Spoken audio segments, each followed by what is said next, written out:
So, I'll talk about it next time. As for the title of the episode, Above and Below, I think the primary meaning is just one of being surrounded by your enemies. In Aaron's case, that is very literal, with him being chomped by a horse URL. just as Ryanair flies in. But it's also true in a more figurative way with all the different factions of Parody.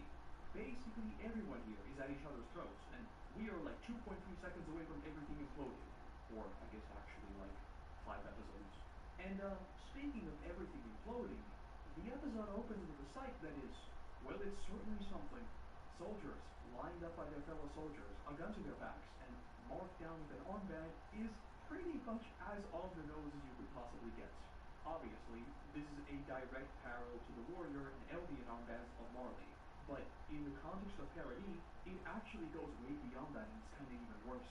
In Marley, it was just all Eldians, or more precisely subjects of Ymir, are bad, but we'll create this arbitrary distinction for the Warriors because they are human weapons and are very useful to us. But we'll still treat them as subhuman because that too is just kind of useful to us. On parody, on the other hand, those lines in the sand are purely ideological, and these armbands are just the final infinity stone for the Jaegerists. They have the glorification of violence, a cult of personality, domestic Taco Tuesdays in a violent coup, ultra-nationalism, and now they are systematically getting rid of domestic opposition. They still do the whole thing of weaponizing their families just like Marley, but it's an even more transparent purity test with these different colored armbands that they hand out. You know what they say, everyone is equal, but some are more equal than others. And also, in case this needs to be spelled out, revolutionaries all over again. It will be Eldia Restorationist 2.0 with the whole armband system to boot. This will also see a very, very old version of Magath by the end of this episode, and especially later in this arc, we'll talk about that. As far as Pixis goes, though, obviously much of what he's doing now is entirely based on vibes. Just about the only thing he is certain of is that Zeke popped his Titan, aka things could get real bad, real fast. So, at this point, it's just wise to sit calmly and start figuring out some kind of solution that avoids a full-blown civil war. For the most part, this is a system he has already lived through during the reign of the False King, so he's naturally going to fall back into the strategy of playing the long game. Also, these lines go so hard. You have much to be learned from your enemy. Including how to make more, I see. Pixis, my absolute gold. Yelena goes on to say that if they had trusted them right from the get-go, the world would have already been saved. Hold up, wait a minute! The plan was about a small-scale rumbling to deter the world from attacking the island. In what way, shape, or form is the world being saved? And while Pixis never vocalizes it, the natural follow-up question is, save the world from what? At this point, the greater fear is that all of this is, again, just a Trojan horse and parody is about to be dismantled from within. Which, I guess it was supposed to be the euthanasia plan would have dismantled parody from within, just like, not in the way you would expect. He immediately realizes that their strategy thus far has been completely and utterly wrong for one simple reason. They have been working on entirely wrong assumptions. Keep in mind that Pixis just assumes the Jaegerists are basically rebuilding the military with Eren at the helm. That's pretty much it. Allowing them this meeting would be bad, but they could still work to remedy the damage they could do, like we already saw with the whole Levi Zeke negotiation.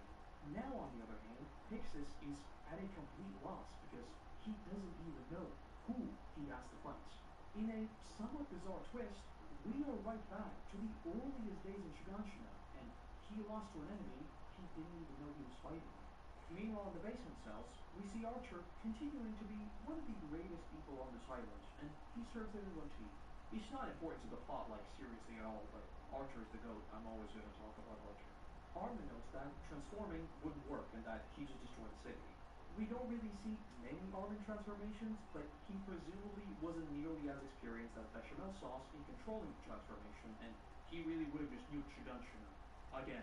And that's not to mention everyone in this cell. Like, even Bertolt blew away everyone on the wall. Imagine transforming in an underground cell. That being said, now it is time to lock in, because everything following this point is riddled in subtext and doublespeak. Jean says that it's about time they talk about why Eren beat Armin to a pulp, to which Armin responds with a somewhat vague, he hurt Mikasa, so I swung at him, and he fought back. Almost certainly overanalyzing, but I like the little extra characterization we see with Armin and this line. It's not just, we argued, or he insulted Mikasa, or I tried protecting Mikasa. He specifies that he swung at Eren, and Eren fought back. In a subtle way, he accepts his own culpability as well, because based on his retelling, you would assume that Aaron was only protecting himself, which might be true literally speaking, but like, it's really not true. Literally no one would retell the story and frame it as, oh yeah, so Armin was trying to protect Mikasa and then Aaron just fought back. No, Aaron came in there swinging. So it's again all about emphasizing the weight and violence for Armin. Mikasa, on the other hand, immediately tries defusing the situation, saying to just stop and that it's fine. But Jean keeps pushing, saying it's absolutely not, asking what exactly did he say? While Jean might not put it all together himself, he is still an absolute galaxy brain in this entire sequence. His hunch is just that this doesn't make any sense. Mikasa was, and still is, the only one, and yes, Armin is not in this camp anymore, she is the only one opposing any solution that involves offing Aaron. So to Jean, Aaron hurting Mikasa of all people, it's crossing a red line, marking that, yeah, he is definitely serious about this, of course it is, but at the same time, it also doesn't make a lot of sense. Going to attack them, it's just so blatant that it's almost too blatant. Aaron has been distant and uncaring for years. Why would he seek them out only to attack exclusively the two of them? There's got to be something more. What if there's some other motive? Intentionally hurting Mikasa is such a huge red line that it paradoxically kind of proves it's not even real. If Aaron had truly gone out the complete deep end and he doesn't care about any of them, he would have never sought them out in the first place, and he would have no point in hurting either one of them. Again, while he doesn't put it together himself, that hunch is right on the money. Like we talked about a few episodes prior, it was all about forcefully severing that bond and pushing them as far away from the metaphorical blast zone as possible. Luckily, we've got another galaxy brain in the cell, so Armin will use Jean's suspicions as foundations for something more in just a moment. Before we get to that though, it's time for more misery. Niccolo is now 100% on the side of parity, even calling out Yankapon for his seeming support of the Elm's plan. But more than that, he turns to Bryce, saying he sold him out just to get promoted to Yelena's lackey. Bryce, however, drops the mask entirely and basically starts spouting the most, I use the word diabolically half-jokingly nowadays, so I don't think it gets the message across, but just disgusting things about Sasha. He just keeps piling on more and more and more, and it's just, what's wrong with you, man? Why don't you ever talk to me like that? This is obviously haha else Killishu deserved a bozo, but this is how corrupt regimes, only concerned with concentrating power, actually work. You create a system predicated on paranoia and everyone always being out to get someone. This supposed upward movement when you rat out unwanted opinions or sometimes even just neighbors. And through this, you create an illusion of an us versus them. In reality, that division is entirely artificial, meant to distract them from looking up at the real problem. We've seen the same thing in Marley, and in the real world, different forms of this have existed in basically every single dictatorship of the 20th century. Even I have listened to first-hand accounts of this. 1923, new season, now streaming, exclusively on Paramount Plus.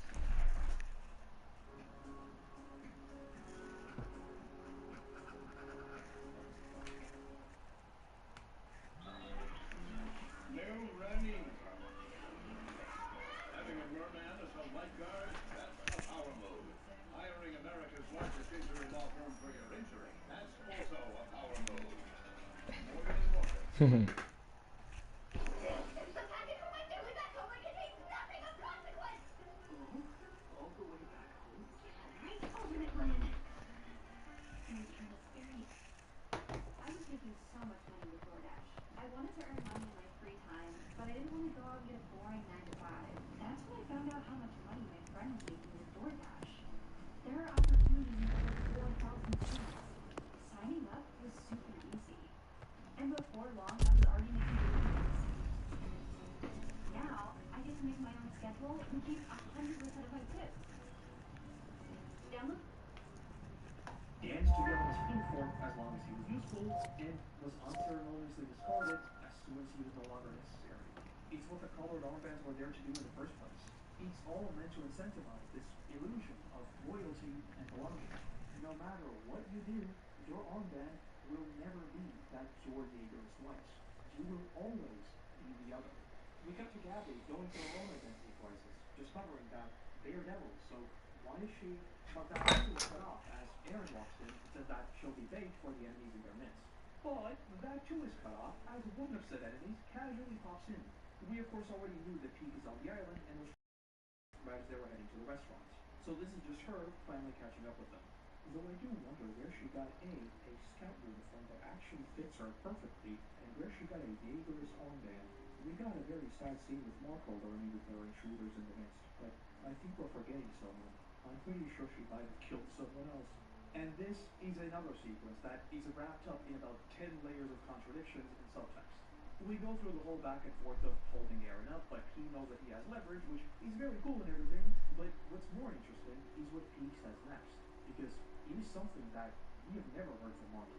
She tells Gabby to stand down and asks outright, with the founding training, couldn't you defeat Marley? You wouldn't have made the world your enemy unless you knew you could win. Then saying that what she wants is to ensure the freedom of all Eldians in Marley and around the world. The bizarre thing about that is that this is pretty much the objectively correct choice from all the warriors. Imagine a world where Rhino Steel comes to the island and instead of attempting to win Aaron, they would team up with him. Assuming they can still ensure their family's safety, it's a weak win and there's not a single thing Marley could do about it. So finally seeing someone like Pete completely and utterly... You're being deployed to a bunker in the Scottish Hebrides. The Russians have dug in, scavenging tech out of the underground lab belonging to Bro, Boreas what the R&D. fuck? We can't let the enemy get their hands on cutting-edge material. Push into the laboratory and clear the Eastern forces out. Archangel has provided Why us is it with not saying blueprints of I'm the live? interior, but we won't know what's still intact until we get there. Stay URL. sharp. Take control of that AO. YouTube is so gay. Obviously, there will still be mistrust on both sides, but I mean, if you truly believe that he is able to completely wipe out Marley, this is the correct choice. I am asking all of this to build suspense. We'll talk about exactly why she does this, and that's even more peak than this peak. Also, haha peak. That being said, this is one of my kind of nitpicks with the whole of the Attack on Titan story, because we never got to see anyone truly flip. By season 4, we have seen basically everyone's psyches completely decimated, but no one switched sides right up until that very, very end. Annie would have been the most obvious candidate for said flipping, but functionally, she is no different from Reiner or Pete or even Nagant. At that point, it's an entirely different conflict, and everyone kind of flips.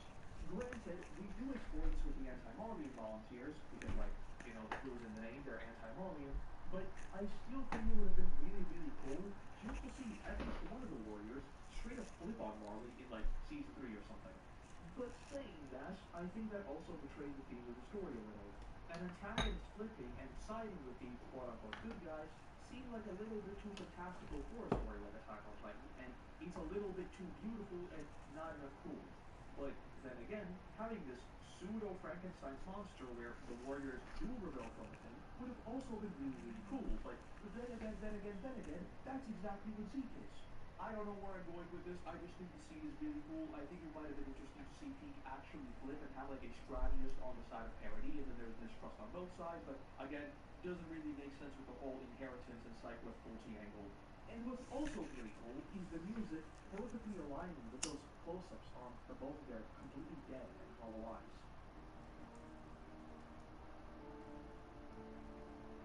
Naturally, Gabby starts freaking out, asking, what was all of this for? If we betray Marley, we're just going to be those traitorous devils all over again. But Pete completely calmly asks, what do you think we are? Marlians or Eldians?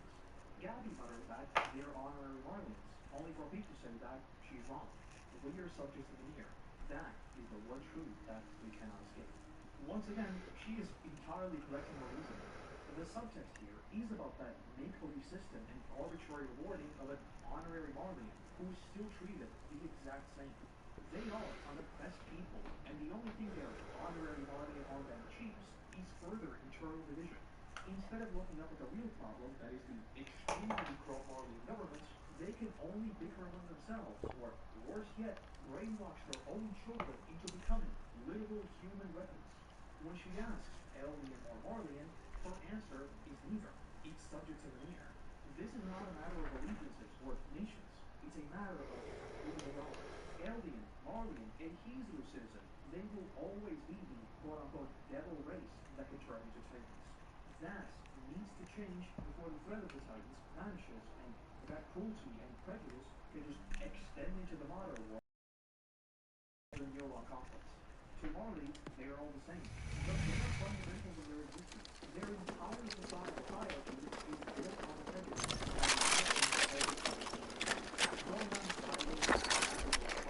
Every sector we advance, the Russians will fall back. Take your objectives and keep the enemy running. In terms of purely ideas and goals, Pete is 100% right in everything she was saying, and thankfully, he does get through to Gabby, even if this is all just him a warrior, and it means nothing. I am a subject of Amir. You are a subject of Amir. That guy right there who's supposedly our enemy is a subject of Amir. And in Gabby's mind, someone else, almost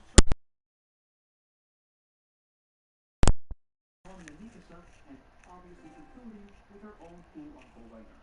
Back in the cell, Yelena goes on to say that their goal has nothing to do with revenge, but rather it is to end the cycle of hatred and save the world, Marley included. She explains the euthanasia plan, which we talked about plenty last time, so quick TLDR, they save the aliens from the suffering of life by ensuring that they are never born in the first place.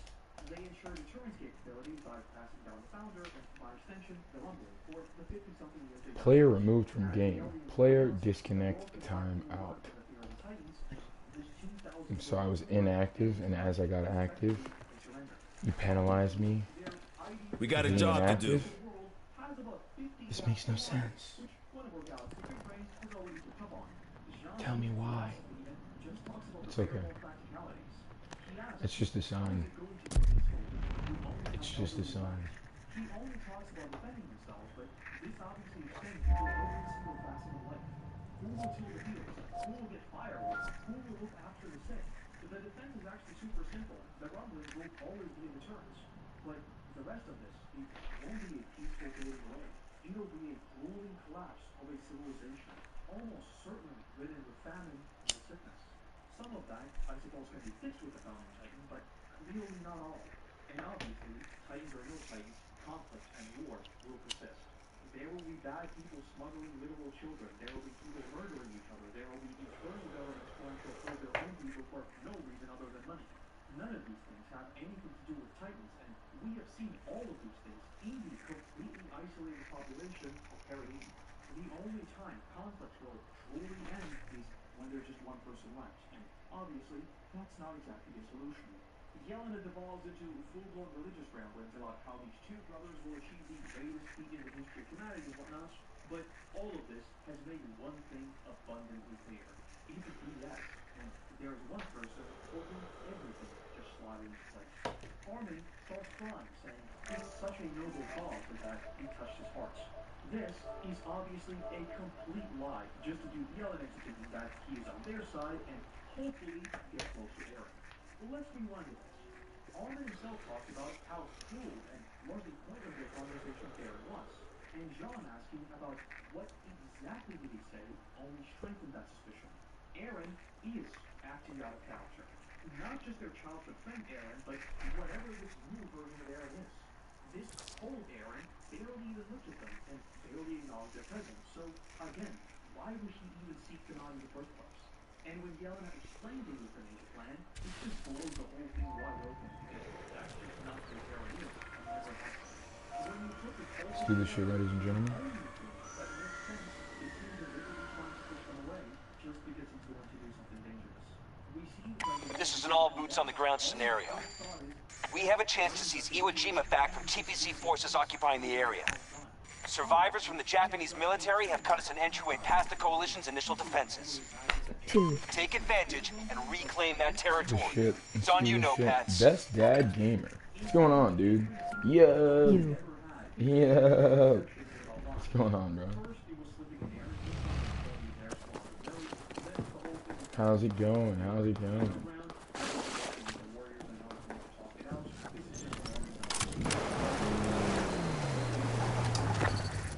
All right, troops. Focus on your objectives. You guys secure this sector and push the Russians into the next.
drone requested at my marker.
Attack on Alpha 1 is underway.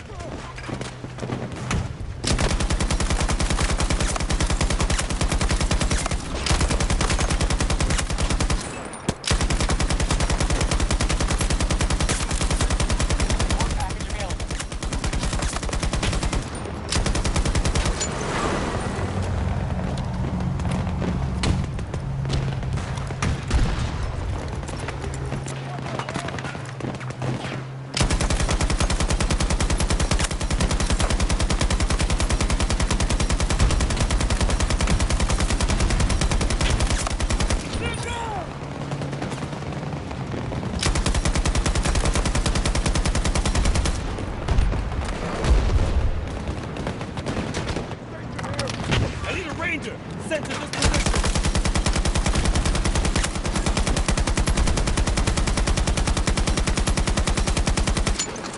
Reloading!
Bro. Fuck.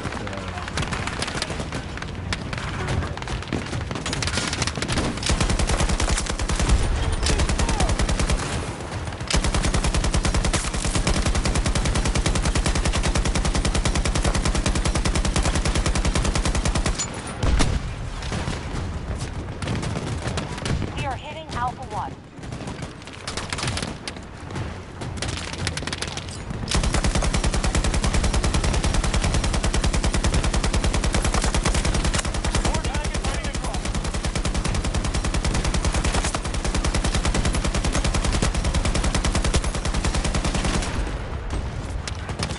Fortifying position!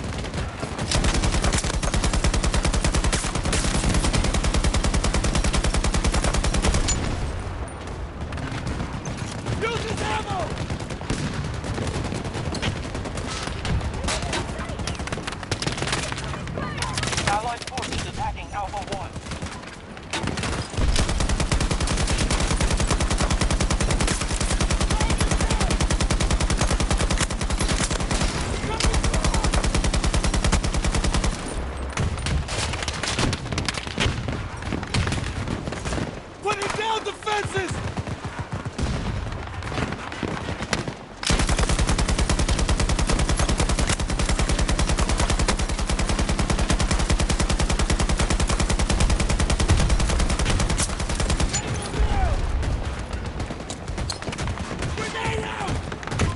are initiating an attack on Alpha 1.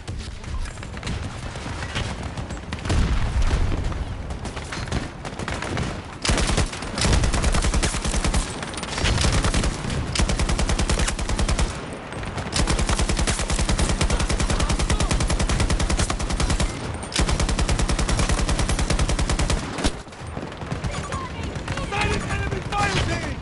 Stop! Need a range control location!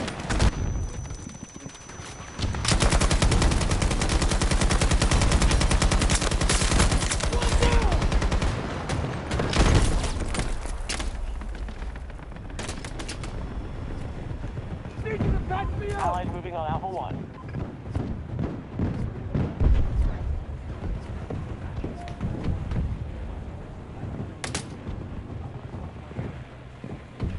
Come here! Help me out!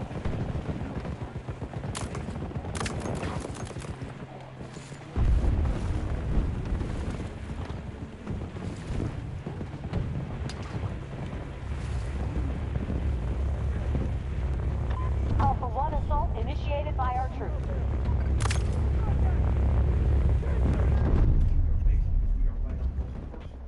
We're burning resources to stay in this.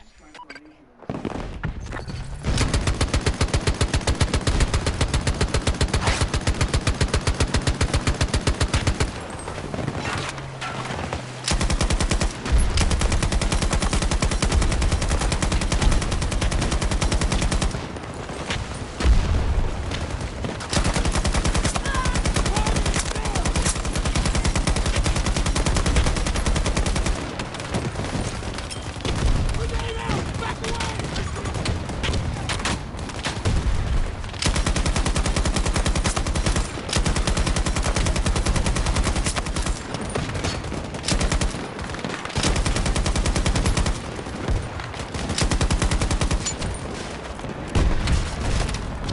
Here's some ammo! Grenade out! Grenade out!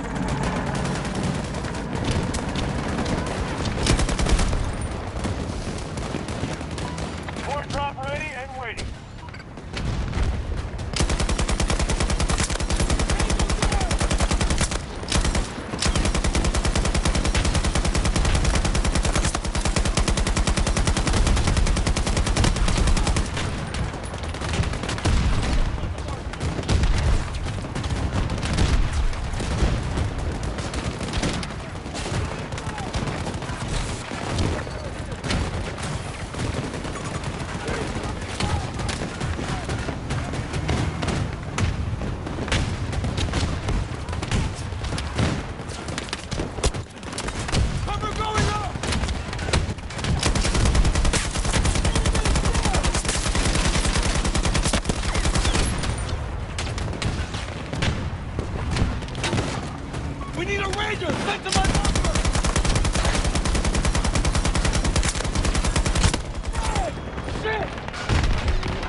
fences!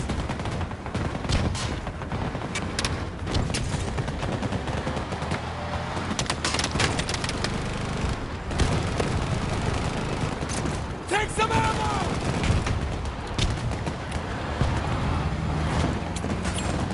Good, grenade, get back! Tango down! Taking attack on Bravo 1.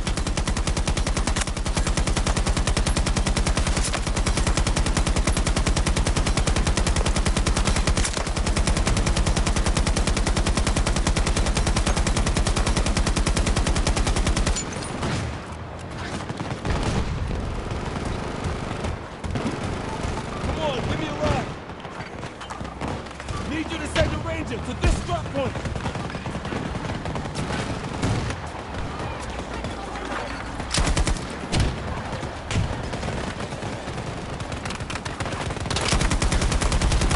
Bravo on assault initiated by our troops. Get down!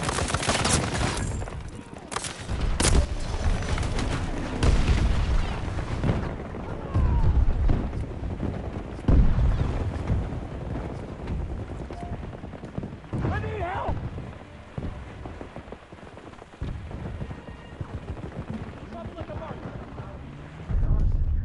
Also, in divinity that somehow work on anyone can be a god or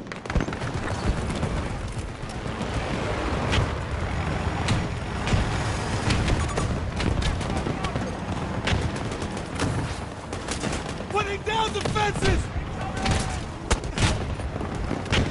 Here's some ammo! Down one!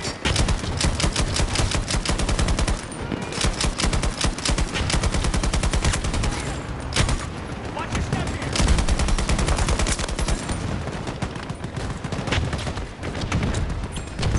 Throwing one!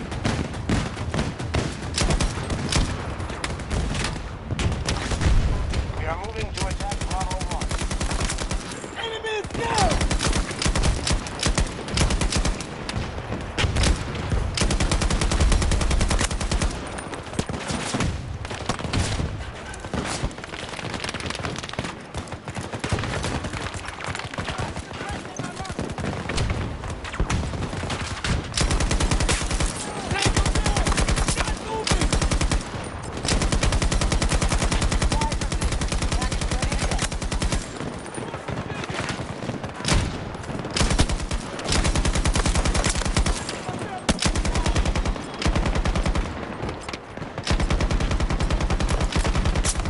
Tango down!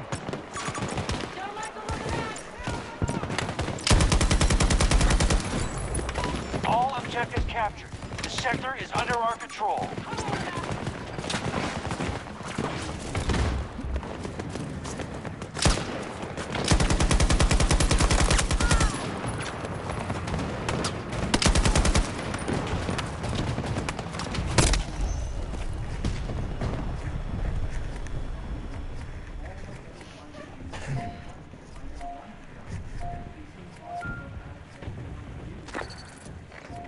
The enemy has regrouped. Secure this sector before moving on. Danger on my marker!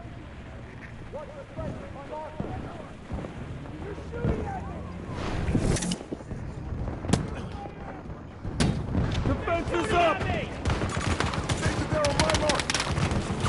Take the ammo!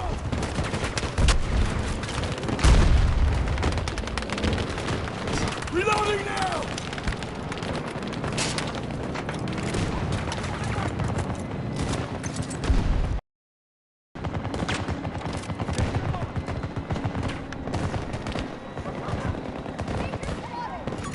Target dangerous area!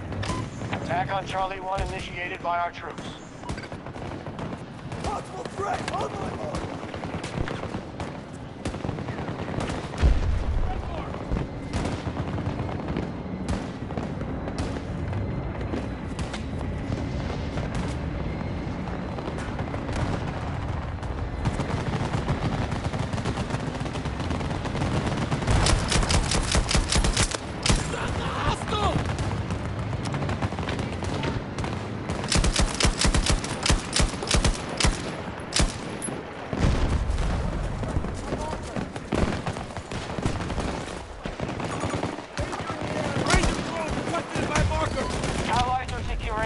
Objective Charlie 1.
That actually happens here.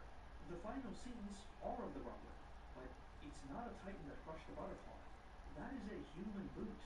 Many times already, I've talked about how I view the rumbling and the fixed timeline as a personification of generational hatred. For storytelling purposes, we can have this young boy who goes through this entire story arc of learning of the outside world and of these very cool Norse-inspired fire giants inside the wall. He can even wish for all of this to stop. But the underlying message was always one of exploited wars and hatred. The reason why Aaron can change the past, the reason why he himself is caught up in the cycle of hatred before he even learns this, and the reason why the rumbling was inevitable, even when the person doing it wishes to stop it, is because it is a personification of humanity. That's annoying. Just press something in fantasy form. Now is the time. To see it up close and personal. It is the consequences of inherited hatred and radicalization. It is a human boot, not a titan that sets off the butterfly. A human boot that killed those workers for a better tomorrow and doomed the world to destruction. It's the systems that people built to exploit each other. The strong who preyed on the weak for generations. Titans or no titans, Eldians or no Eldians. That is humanity, and soon enough, that butterfly will be crushed into the ground by missiles and another generation of soldiers. Moving into the episode, we open right where we left off. The father's forces all parachuting down, while Aaron just sort of falling in the distance. The scenes of all of them dropping into their gear is so goddamn cool, but it does kind of beg the question of why didn't Parody have a small number of forces strike their airfields? Airships aren't known for being particularly durable. Assuming even a few of these were somewhere around Liberia, or really wherever on Yom Kippur was the one they used, they could have done some very serious damage for very, very cheap. Corporal Freeze peaked by slicing off her arm, which is very funny movie and everything, but as she transforms, we basically spiral into the final battle right away.